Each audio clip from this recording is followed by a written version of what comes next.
Bonjour à tous et bienvenue dans le Mac Bernay sur Radio Sensation. Dans cette émission, on vous tient au courant de l'actualité locale et culturelle de Bernay et des alentours, et on en parle aujourd'hui, on parle de littérature plus précisément. Dernièrement s'est tenu le salon du livre à Bernay, une flopée d'auteurs étaient présents. Parmi eux, Jessie EM, l'auteur notamment de la saga La Meute de l'Ouest. Bonjour Jessie, bienvenue. Bonjour, merci. Alors vous êtes Jessie passionnée de romance et d'histoires fantastiques depuis que vous êtes toute jeune, et c'est à l'adolescence que vous commencez à écrire. Quel a été l'élément déclencheur à cette période qui vous a poussé à l'écriture? Alors, dans mon cas, j'ai toujours eu beaucoup d'imagination. Trop par moment, donc du coup j'avais vraiment besoin de sortir ce qui était dans ma tête. J'ai commencé à 10-12 ans à écrire des petits textes d'une ou deux pages, et par la suite ça a donné des petites nouvelles, des petites choses un peu plus complètes, et là en 2020 j'ai eu envie de peaufiner une de mes histoires et ça a donné naissance à La Meute de l'Ouest. Et à quel moment vous vous êtes dit que ça allait être autre chose qu'un simple passe-temps et que vous alliez en faire votre métier, de là écrire des livres, des sagas? Ça a été mon conjoint qui m'a convaincue à ce moment-là de me lancer réellement, et au final j'ai bien fait parce que ça a pas trop mal fonctionné. Je l'ai dit au début, dans le début de l'émission, vous êtes notamment l'auteur de La Meute de l'Ouest. Vous avez apporté un livre que vous pouvez montrer d'ailleurs si vous le voulez, une saga divisée en 3 tomes. Donc ça nous raconte l'histoire d'un clan de métamorphes, donc des hommes, des femmes qui peuvent se transformer en loups, et je vous laisse nous en dire plus. Alors dans La Meute de l'Ouest, on a 3 tomes, c'est vraiment 3 histoires indépendantes puisque chacune parle d'un personnage de la meute, 3 hommes de la meute dans le cas présent, qui vont faire des rencontres, sauf que forcément les métamorphes doivent cacher leur existence, donc dès l'instant où l'amour s'en mêle, c'est un petit peu plus compliqué d'avoir des secrets dans un couple, mais ils s'en sortent plutôt bien, puisque dans les romances on essaye de faire en sorte que ça finisse toujours assez bien, mais c'est vrai que voilà, la meute, ça a été pour moi le premier tome vraiment me faire la main, on va dire comme ça, et dans le 2 et le 3 on voit vraiment l'évolution de la plume, et ça, c'est ça qui a plu au lecteur aussi. Par quoi elle se caractérise cette évolution de la plume, justement, parce que vous dites le premier donc c'était un essai, si on peut dire ça comme ça, et les 2 autres du coup c'est vraiment un aboutissement? J'ai ajouté plus de détails, plus de sentiments, j'ai plus décrit mes personnages, les lieux, toutes ces petites choses là où dans le 1 pour moi ça n'avait pas énormément d'importance parce que je pensais pas être vraiment lu, et on m'a demandé si le 1 j'allais le refaire justement avec ma plume de maintenant, et j'ai dit non, je le laisse comme ça, brut, ça me rappelle d'où je viens. Vous trouvez qu'elle est flagrante, la différence entre les 3? Oui, et les lecteurs aussi me disent le 1 est bien, mais quand même le 2 et le 3 on voit qu'il y a une différence. Après le 2 et le 3, il y en a qui préfèrent le 2, d'autres le 3, mais c'est vraiment chaque personnage a son histoire et son vécu, et en fonction de notre histoire à nous, on est soit plus touché par Céline dans le 2 ou par Abby dans le 3, et moi j'ai mis beaucoup plus de cœur et de sentiments à écrire Abby parce qu'elle a vraiment une histoire très particulière et très touchante, mais Céline c'est pareil, ça a été un personnage à travailler très intéressant. Et d'où vous est venue l'idée d'écrire cette saga du coup qui porte sur des métamorphes, sur des loups? On a tous déjà rêvé d'être un animal, non? Un oiseau pour voler, un petit poisson pour aller se balader partout, une petite souris pour se faufiler quelque part. Je pense que tout le monde rêve plus ou moins à un moment de sa vie d'être un métamorphe et de pouvoir prendre l'apparence d'un animal quel qu'il soit. Donc après tout, les livres c'est fait pour rêver. Vous êtes aussi l'auteur de T-Wax, dont le tome 2 est sorti le 18 mai dernier, oui. Avec une avant-première, si je ne me trompe pas, au Salon du Livre qui s'est passé dernièrement à Bernay. De quoi ça nous parle ce livre? Donc je rappelle qu'il y a 2 tomes. Oui, alors T-Wax, on est un peu moins dans la romance et plus dans le fantastique, puisque la romance est vraiment en fond. Puisque T-Wax, c'est l'histoire d'Ezia, une jeune femme qui est infirmière et qui se découvre des dons particuliers, puisqu'elle peut soigner les gens juste en les touchant et guérir certains maux, et elle découvre tout à fait par hasard lors d'un repas de famille qu'elle a été adoptée, donc elle va chercher à retrouver ses origines et découvrir que ses dons viennent de là.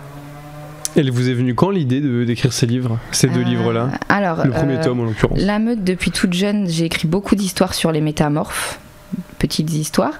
T-Wax, j'avais l'histoire un petit peu en fond dans ma tête, et je suis allée en vacances en Bretagne, à Perros-Guirec exactement, avec ma famille, et en fin de compte, Je sais pas, j'ai vu un rocher, je me suis dit les Tiwaks ils se planqueraient bien là, et là c'est parti, et même en vacances j'ai pris mon carnet et j'ai rempli les pages.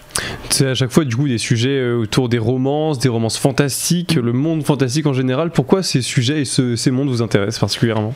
Parce que dans le fantastique tout est possible, on peut tout imaginer, on peut aller où on veut parce qu'il n'y a pas de limite, et c'est ça qui me plaît, c'est le fait de ne pas avoir de barrières.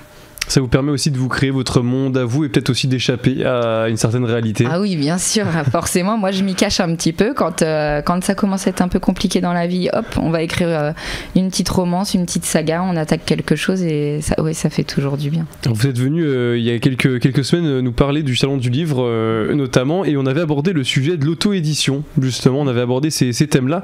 Vous publiez, vos romans en auto-édition, donc sans maison d'édition. Ouais. C'est important pour vous cet aspect ? Oui, alors moi dans mon cas c'est parce que j'aime tout faire moi-même. Alors certaines maisons d'édition ne le font pas, mais je veux pas qu'on m'impose de barrières, je veux pas de tout ça. Et en auto-édition, il y a aussi l'avantage, c'est que je dois rendre de compte à personne. Je suis mon propre patron puisque j'ai ma société, je vends moi-même mes livres, même s'ils sont distribués sur Amazon, c'est moi qui gère tout. Donc c'est plus de travail, mais plus j'en ai à faire et mieux je me porte. Et ça vous permet plus de liberté aussi dans l'écriture des livres ?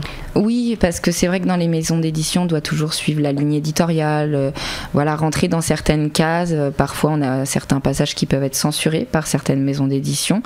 Donc voilà, moi j'écris ce que je veux, les lecteurs savent ce qu'ils vont trouver globalement dans mes livres. Puis s'ils ont un doute, ils peuvent toujours m'envoyer un petit message, je réponds. Donc voilà, au moins je fais comme j'ai envie. Ces lecteurs, justement, votre public, vous avez pu le rencontrer au Salon du Livre de Bernay.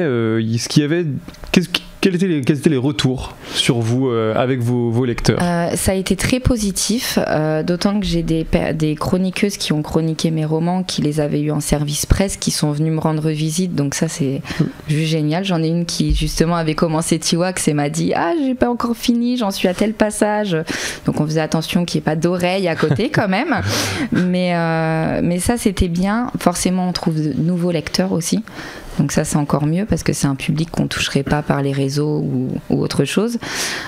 Et j'ai des personnes qui sont venues qui ne m'ont pas acheté de livre puisque ils avaient déjà la meute, l'intégrale, le tome 1 de Tiwaks, et ils m'avaient déjà précommandé le 2. Mais ils sont venus quand même, juste pour faire un coucou. Et qu'est-ce que ça fait d'être confronté comme ça, de rencontrer son public ? Ça fait du bien parce que même si on a quand même les contacts sur les réseaux sociaux, moi je réponds sur Instagram, sur Facebook, les mails, je réponds toujours. Assez rapidement, j'essaye, mais en vrai, c'est pas pareil.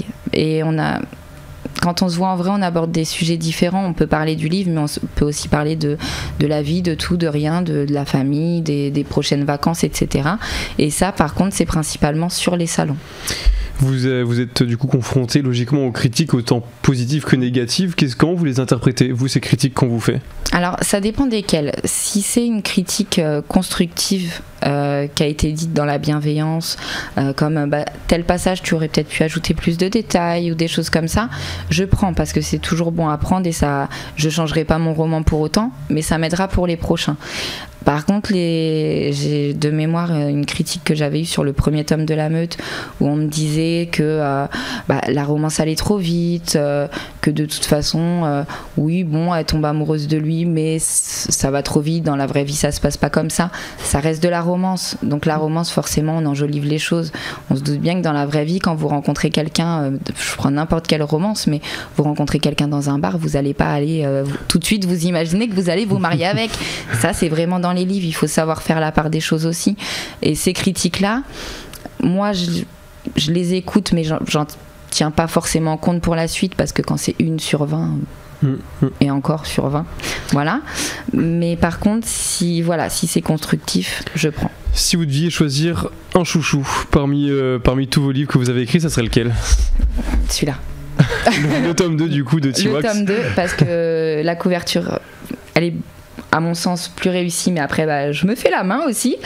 Après à écrire, j'ai quand même pris plus de plaisir à écrire La Meute, mais je pense que c'était parce que le Métamorphe me tenait vraiment à cœur. On peut retrouver du coup tous ces livres en vente sur Amazon. Alors, sur Amazon, imprimés par Amazon, ou sur ma boutique en ligne pour les avoir imprimés en France avec la dédicace. Toutes ces infos disponibles sur vos réseaux sociaux. Merci beaucoup Jessie d'avoir été avec nous sur Sensation pour cette émission qui est disponible au podcast audio et vidéo sur Radio Sensation.